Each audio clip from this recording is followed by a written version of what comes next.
All right, are we ready? Officially, are we ready? I think so. Okay.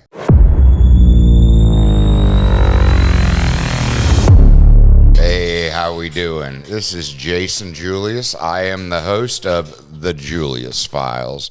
And for this podcast episode, we are doing a Q and JP, a Julius Perspective. And today I have my co-host here, the Master Blaster, Mr. Matt Bradshaw, and the super demi-galactic goddess of research. I don't know if I got that right, Trish. I didn't get that right. No. I swear I will nail it at some point. I will get that right. And Rebecca, I will just leave it at that. I mean, Rebecca is. Well, I don't want to say just totally a woman of few words, but she chooses when she wants to speak. But we're going to get right to it today. Today, again, this is a Q and JP, and the reason is because I'm trying to get information out there for principles of success, both for life and business, and putting the stories out there for people to be eyes wide open so that you are in the know when it comes to the principles of success in life and business. So we will get right to it.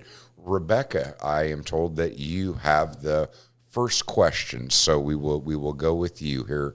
The woman, a few words. What words do you have for us? Well, I kind of wondered, like if you're trying to drive yourself absolutely to a straitjacket, as to why you would take on another business. Wow. Well, I do have to say that, I mean, I've said through many years, straitjacket or handcuffs. That's the only thing that's going to get me to quit, because I just don't know the meaning of quit. But I will say that I was not expecting to buy this business, but in the mind map that I drew out, that I was trying to build out, that I knew that would take me my lifetime to build out, when this happened with this business, it was like, this fits into what I'm legitimately trying to build out. So, we have been doing business with Vickers Graphics for probably a good 10 years. They do all of our apparel. They do screen printing. They do embroidery, custom designed apparel. And Matt was another small business person. And he found out after the fact that he had a couple heart attacks. And when they went in and diagnosed that he'd in fact had the heart attacks, they also diagnosed that he had 100% blockage, a 99% blockage, and a 90% blockage. So automatically, well, by the way they did it, they had to schedule a surgery for a triple bypass. Due to the issues that we are facing today, they refused to give him a bed. They sent him home on blood thinners, and then scheduled the surgery. It was like 10 to 12 days out. Obviously, those are red flags, but I can't do anything about that. The simple fact is, man had a massive heart attack 12 hours before his surgery. It kind of rocked the world of his entire family and all people involved. Well, when I was out at the building that we had just purchased downtown, his brother came walking out of the lawyer's office, and his brother said that he didn't know exactly what they were going to do, that either the family was going to have to run it, and that was not something that they were looking towards, or shut it down or sell it. And I was very quick to say that you shouldn't shut it down, that there was value there, and that potentially I would be an interested party as far as purchasing the business. But there was time for grieving. I mean, Matt hadn't even been buried yet, and it was let's get past all of these issues that have to be dealt with, and we can circle back around to it. Well, 24 hours later, they were like, no, let's sit down and talk about this. So we pretty quickly came to agreement and came to terms, and shortly after that weekend, I took over the business. Well, why did I take over the business? Because it fits with everything that we're doing. And I reached out to a mentor, one of my coaches, Dave Meltzer, and I ran what I was thinking by him. And the The only question he really had was, do you have the bandwidth to take this on? And I think that all of you know I'm not short on energy. I don't like sitting around twiddling my thumbs, being bored, and it was a very easy, quick response. Yes, I have the bandwidth for this because this makes sense. If this was a business that didn't make sense, I would have been willing to help out and help them wind things down or manage things through just out of respect for Matt. But it fits. I mean, starting the franchising of Coffee Junkies and Pizza Junkies, we needed a home for the national ad campaign. So I bought Scared Rabbit so that we have a home for the national ad campaign. Well, if I'm going to sell hundreds and thousands of franchises, they will all have a need for custom apparel the same way we have for our operations. And I already order a significant amount off of Vickers Graphics to provide the apparel for our staff.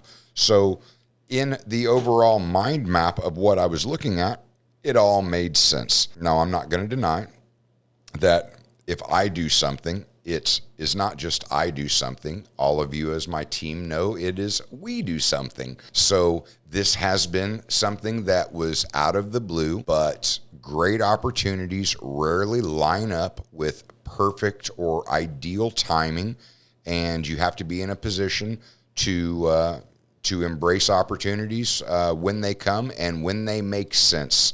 Because the first thing that I really thought to myself was, is this a shiny thing that would distract me? No, this makes total sense. And then obviously, as Dave put it, do I have the bandwidth for this? I do have the bandwidth for this. So it has been okay, well, they have roughly 12 employees. We just have to figure out how to ingrain them into our operation.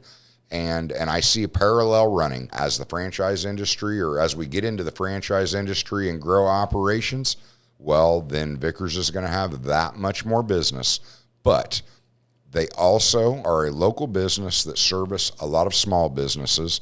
And I personally, because I don't want to forget where I came from, love the idea of championing small businesses and being able to offer these services of high quality products with exceptional service means that the businesses are able to stand on their own, and I'm able to utilize them for the benefit of Double J Franchising, which is the newly created corporation for franchising Coffee Junkies and Pizza Junkies. So I apologize for the untimeliness of this. I'm quite sure that the entire family feels the same way, because I have so much empathy for what everybody is going through, right down to the small business struggles that were on Matt, that were causing a lot of stress in his life and likely contributed to a very untimely series of heart attacks. But the reality is he always put out a good product, and we have the team and the systems and processes to support and integrate, and it made sense for everything that we're trying to do.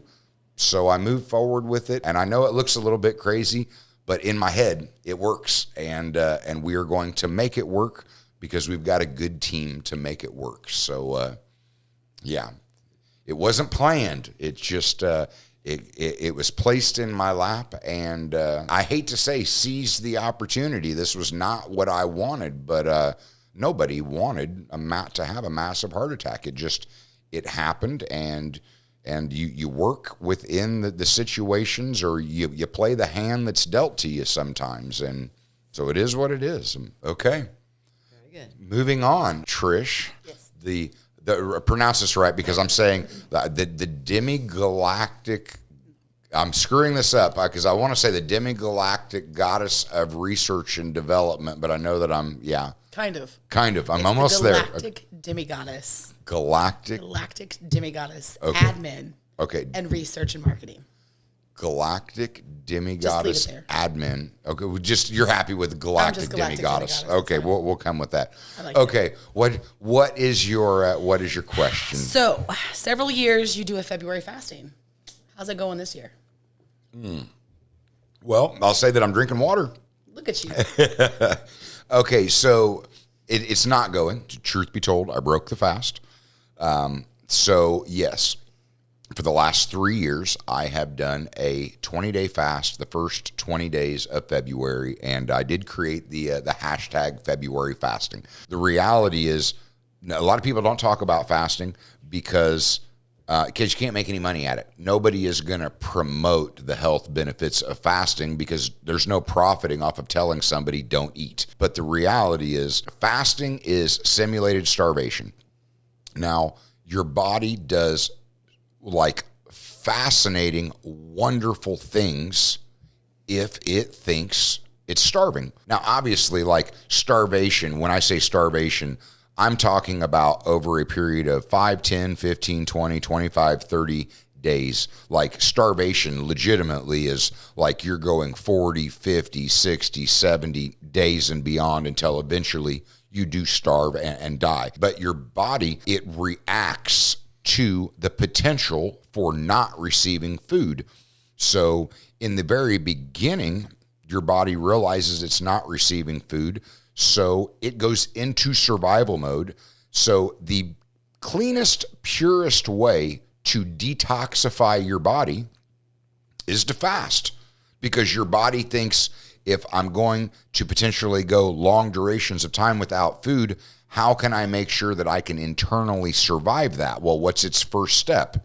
To cleanse all toxins out of your body so that it's not fighting against something while it's struggling, not receiving nutrition. Once your body actually does that detoxification, it literally starts running a diagnostics that is markering all of the internal damage that you have done, because it is preparing to, in fact, heal itself if you continue to go without food, because your body is set up ultimately for survival. So, first step of survival, get rid of all toxins. Second step of survival, figure out where your internal damages are. Third step of survival, start releasing stem cells into your body that can go anywhere in your body to actually repair damages and create internal healing so that you run as optimally as possible because you're not receiving nutrition. So generally, this whole period is over a 30-day period. Once you break 30 days, then you really do start to get into dangerous territories where sooner or later your body has to feed off of itself. Well, in the beginnings, it feeds off of reserves and stored fat. That's why your body stores fat. It's for the purposes of, in the hunter-gatherer phases of humanity, you didn't know when you were going to get your next meal, so your body stored fat so that it could live off of that fat for extended durations of time before you got your next meal. So where people will say, oh, that's not healthy, your heart is a muscle and that is protein and your body will feed off of itself. Yeah, that's not true. It's not true in the beginning stages. That is a last resort. If you go months and months and months without food and you have depleted all of your fat reserves, then your body has no choice but to then start burning off of proteins, which does get into your muscle, but that is only in very extreme cases of very, very long durations of legitimate starving. Like, nobody literally tries to purposely fast for 60, 90, 120 days. So stimulated starvation and healthy fasting is done over a period of 3 to 5 days, 7 to 15 days, 15 to 30 days. I watched a documentary where a guy fasted and documented fasting for 55 days, and it was the Guinness Book World Records, but they refused to give him the marker in Guinness because they were afraid that other people would try and actually eclipse it, because when you start getting into that point, it's not necessarily healthy. But what got me into fasting in general was when I legitimately started doing the research to find out that fasting has been part of Eastern medicine for a long time. It is, I don't want to say healed, but it has counteracted a lot of bad things that we consume in general. And in particular, this dude was like a banker, and he drank vodka and ate a bunch of garbage, and his cholesterol and all of his levels were out of whack. And he's like, well, This isn't going to change. I do business in Russia, and this is what we eat, and this is what we drink, and that isn't changing. Every year, this guy goes into a fasting facility, and he fasts for 21 days, and it resets all of his levels, and it brings his cholesterol under control, and that is his health answer to continuing to live the life that he needs to live for the type of business that he's in. But the simple fact is, there is a huge amount of science and research to support everything that I'm saying. You just don't find Western medicine talking about it because they can't make any money off of it. I am a personal believer in personal responsibility for your health. And again, when you come back to principles of success in life and business, being personally responsible for my health is making sure that I'm on my A game, which means I have to take responsibility for my health. I'm not turning it over to doctors, and I'm not turning it over to pills. And yes, I've got a little bit of reserve fat where it is healthy, because I do want to say that when it comes to fasting, there's generally two groups of people that it's not healthy for. By and large, it's very healthy for the majority of people. It is about the mental challenge and the discipline of it. But if you have eating disorders, or you have low body fat because you are so fit that you don't have the reserve fat in order to live off of fat reserves because it's not there, well, then fasting is probably not the healthiest thing for you to do. But in reality, fasting is something that, I mean, I hate to say it, it's obesity is a huge cause of illness, and it's not obesity, it's inflammation that is the huge cause of illness in America. And we've allowed it to be done to ourselves through our own food and drug agencies, and what they say is healthy and what they say are recommended doses of is like their minimums. They're not even, I mean, it's just like testosterone. You go to a doctor, and a doctor won't even tell you that you have testosterone problems until your testosterone drops below the 200 level. And I'm sitting there going, optimal testosterone is in the 800 levels, and if you drop under 400 or 500, you should do something to counteract that and do what you can to boost your testosterone levels naturally, because by the time you get to a doctor and it's already at 200, you're already on your way to zero, and they won't say anything to you about it even being a problem until you're at 200 or less. It's like, if I had a major car crash, man, give me Western medicine. Outside of that, you know what? There is a whole lot to be said for Eastern medicine. And I mean, Western medicine looks at us like a machine and gears turning. Eastern medicine looks at us like a body of energy. There's truth to both, but what they don't talk about in Western medicine is the very real truth that we are, in fact, a body of energy. So I look at all of this, take personal responsibility, and fasting was a tool to make sure that as my coach and mentor says, be kind to your future self. So I am looking at myself in my 40s thinking, what am I going to be like in my 50s, 60s, and 70s? And I'm actively taking care of myself. That said, this year I started fasting, and at the end of the 4th day, I felt like I was either going to throw up or pass out. Since I have performed this 20-day fast the last 3 years, I know very much what the process my body goes through, and I know what to expect as I'm going through the process. But in the last 3 years, I had a more well-planned, a less stressful environment where I was able to perform the fast. This year, by throwing another business into all of this, by getting ready to franchise, the team has gotten bigger. The problems are coming at me faster. The responsibility is heavier.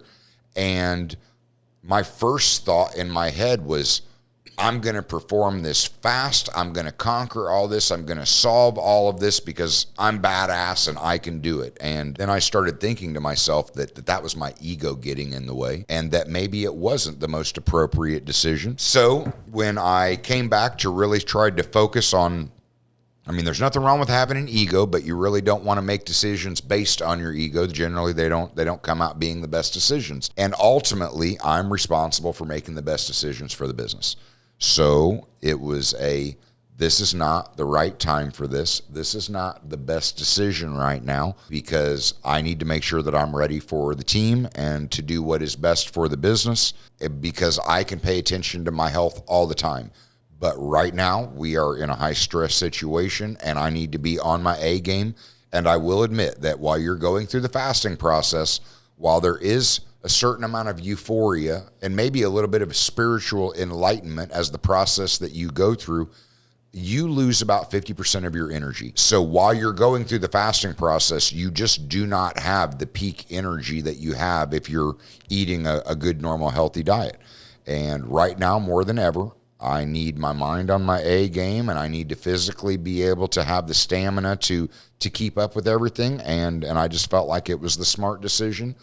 So I broke the fast. And will I come back to it? Yes. I full intention to come back to it. Albeit I do remember fasting in the summertime and I broke it after 4 days. I've done 3 rounds of 20 days and 1 round of 4 days. And I broke the 4-day fast in the summer because the heat was too oppressive. It just drained my battery that much faster. That's one of the reasons why I like doing it in February. It was after the holidays and in the colder weather where my body functioned better through the process. But this time around, I made it 4 days, and the timing just didn't feel right. So I did what I thought was the smartest, healthiest thing. Because I will say, the smartest, healthiest thing, you fast for 4 days, you might think, well, I'm going to go out and buy a double cheeseburger and fries and milkshake. And okay, if you fast for any duration of time, you don't go right back in and just start eating solid foods. I mean, if you're letting your digestive system hibernate for any length of time, that means it's shutting down. That means about like a newborn baby. You start off with soft foods so that you are slowly waking up your digestive tract. So how did I break my fast? I started eating cottage cheese. I mean, that I was looking for soft foods. I went out and bought soups. And once I had a couple movements, I could feel my energy returning and transitioned back into solid foods. For a minute there, yeah, a little bit disappointed in myself because it is just as much of a mental challenge as it is a physical challenge, but the team comes first, the business comes first, and I felt like it was the best decision for me to make, so I broke the fast. Still, more people should be talking about fasting because it is absolutely one of the best ways to detoxify and get yourself back in shape because inflammation is a major issue in this country, and 70% of your immune system is in your gut, and your gut generally works 24 hours a day, 7 days a week, and fasting allows your gut to relax, to take a vacation. So, yeah, there's that. All right, next question. I got a 2-parter for you. Okay. First, I feel like it needs a little context. We just had a snowstorm here to where the stores were even limited on delivery, and you're talking about making good, smart decisions. So one of my managers came back to me and they're like, we got a problem. You got to come see this. I'm like, I don't even know what this means. So we open up the back door and you're running around the back parking lot. So I feel like you need to explain yourself on that, and then I have a follow-up to that. You have a follow-up to that. Okay. So this is new information that, I know exactly what you're talking about. I didn't realize that there was a backstory like that. So to segue, look, I'm not going to deny that when the day or the evening rather, that I broke my fast, obviously as soon as I started consuming food, energy started returning, the anxiety, the stress started backing off. But when I woke up the next day, I was like disappointed in myself. Like I said, it's as much as it is physically healthy, it's also a mental challenge. And I had full intention of fasting for 20 days. So breaking it at the end of the 4th day, it was doing something to me mentally that I felt like I was disappointed in myself. And I had a coaching call that morning with Dave. And he said, I can hear it in your voice. And he goes, you got 1 or 2 options. He said, you can either go back into the fast or you can do something else that's healthy. Like, there's a huge mental challenge. I'm not going to deny, most people do not have the mental cojones to literally consciously not eat for 20 days. I mean, I'm like, after 4 days and breaking the fast and knowing why I broke the fast, I'm like, no, right now is not the time. I'm not rolling back into a fast. But part of hashtag February fasting was that February was my month to concentrate on health. So what he said made perfect sense, that I didn't need to beat myself up about this, that I need to transition to doing something else healthy. Well, I mean, I can transition to doing something else healthy, but part of it is the mental challenge, that I like to challenge myself mentally. So to get directly to what they saw out there was that that morning I decided that I was going to do 75 hard. Okay, so what is 75 hard? It is a program that was designed, developed by this dude's an awesome, smart, intelligent, and blue-collar individual. Like, oh, I'd hear this dude, he really resonates. But he designed a program that was both a mental and physical challenge to change your habits and bring the health benefits that come on with it. So what is 75 hard? 75 hard is 75 days where you work out twice a day for 45 minutes. But here's the catch. One of those workouts has to be done outside. You also have to drink a gallon of water every day. You have to read at least 10 pages of a book. And you have to choose a diet, whatever that diet might be, and follow that diet. So that morning when I decided I was going to do 75 hard, it was funny because I was sitting and talking to Rebecca, and I sat down, and this had popped into my head. Okay, this is what I need to do. And I realized, well, shit, what Dave had said was, well, why don't you spend 30 minutes a day working out while you're handling your calls and talking on the phone? And once I sat down, I was like, wait a minute. If I'm going to do this, I got 2 workouts. I better get off my butt and actually do something. So I quickly hopped up and I started speed walking as I was talking to Rebecca, because I was trying to, I got to get that first 45-minute workout in. Well, I didn't necessarily intend on throwing myself into this program in the beginning of February, which also happens to be the coldest month for Indiana. So when I had to go do the outside workout, once the work was done, I found myself at 9 o'clock at night. It was roughly, somewhere 15, 16 degrees. It was cold, but that's part of the program. That's part of the challenge. That's where the hard comes in. That, like, I read at least 10 pages every day, no matter what. I probably read 20 or 30 pages every morning. I don't have a problem with water. I mean, that's part of the 0 caloric water fast. And in water fasting, you're drinking 1 gallon to 2 gallons a day. Now, I won't deny that from when I did the research at 46 years old, it's not necessarily overly productive for me to be working out beyond 30 minutes. Because once you stress your body beyond 30 minutes, for somebody that's older, your body starts releasing cortisol and it starts becoming counterproductive. But that's not the point of 75 hard. The program is 45 minutes and 45 minutes, and they can't be together. And one of the rounds has to be outside. So it was I'm done at the end of the day. Oh, wait a minute. I decided that I'm doing 75 hard, and I'm not done for the end of the day. And I thought, well, that's a big-ass parking lot. Running out there is probably as safe or as okay as any other street or parking lot. So I strapped on a bunch of clothes, and I got out. Matter of fact, I think I stole your gloves.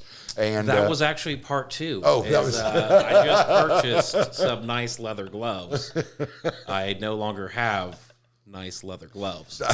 You still have nice leather gloves. I have just commandeered them, but I want to tell you, like, they don't do anything for 15 and 20 degree weather. Not at all. I mean, your hands still freeze. I found myself on the back half of it pulling my fingers out and the gloves sitting there out, but my hand was still in a fist because my fingers were actually starting to go numb. Well, when I bought them, I didn't buy them for running around a parking lot. No, that wasn't the use. Well, this was a last minute, hey, I'm going to do this because, again, this swapped out a mental and physical challenge for another mental and physical challenge, but they were both still along the lines of health in general and doing something to being kind to your future self. And again, I want to challenge myself, and I don't want any regrets, and I don't want to look back and know that I didn't take personal responsibility and do everything I could to live a higher quality of life. Because I will tell you, all the money in the world, if you are rich, but you don't have your health, you would give up all of those riches just to have your health. Well, I have full intent of being a very wealthy individual because I put a lot of time into putting these brands in a place to chase a potential that are worth billions of dollars. And I'm not going to get to the other side of all of this hard work and not have my health and be willing to give up all of my money because I didn't get off my own lazy ass and take care of my health. So yes, that was the whole thing was that February is still very much about health for me. Now, 75 Hard is going to take me well beyond February, but it was mentally uplifting when I was beating myself up for breaking that fast that, okay, this is every bit the mental and physical challenge, and I'm going to do it. And like I posted on my Instagram story, this sucks, but I'm determined and I'm going to do it because my health and my quality of life is very important to me. And I will be happy to return your gloves immediately if you would like me to, because I will go out and buy gloves that are more conducive to keeping your hands warm in 15-degree weather. Let's slow down a little bit because it's 6:30. Okay. And you still have to.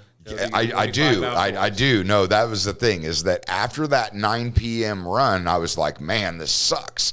So when I got up the next day, I did the first workout outside, and you know what? In broad daylight, it just sucked a little bit less to actually have the sun out, even though it was still only 15 or 20 degrees. But no, we have gotten to another one of those days where in everything that we're doing, time ran out. And yes, I'm finding myself at the end of the day, and I have to go do my last 45-minute workout outside. You know what? Again, I'm determined. I'm going to do it, and it's going to suck because I know it is freaking cold outside, but that's part of it because that's the mental side of knowing that if I'm going to make the commitment to do it, that good, bad, or indifferent, I'm going to do it, and I'm going to get it done. And that is why I say I'm a competitive individual, and capitalism is about competing, and I will continue to test myself so that I have the confidence to enter any competition I so choose and know I'm going to win. And I will prove it to myself many, many times because it used to be that I wanted to prove others wrong, and now I'm just more concerned about proving myself right. And at the end of the day, again, being kind to my future self. So, all right, that is 3 questions, and I have a rather shitty, grueling workout that I need to get to. So we're actually going to wrap up this podcast tonight. This whole podcast is meant to be about, yes, offering my perspective and bringing on other small business people to offer their perspective and their tips when it comes to being successful in life and business. And at the end of it all, showing people that, I mean, it is possible to win. It is possible to succeed. You just got to start somewhere. And my big thing is to be in the know. That if you want to pursue entrepreneurial dreams, to have eyes wide open and know what you're getting into. And if you want to know what it is or what it takes to just live a higher quality life or have a better perspective on life, that I'm bringing that perspective to the table.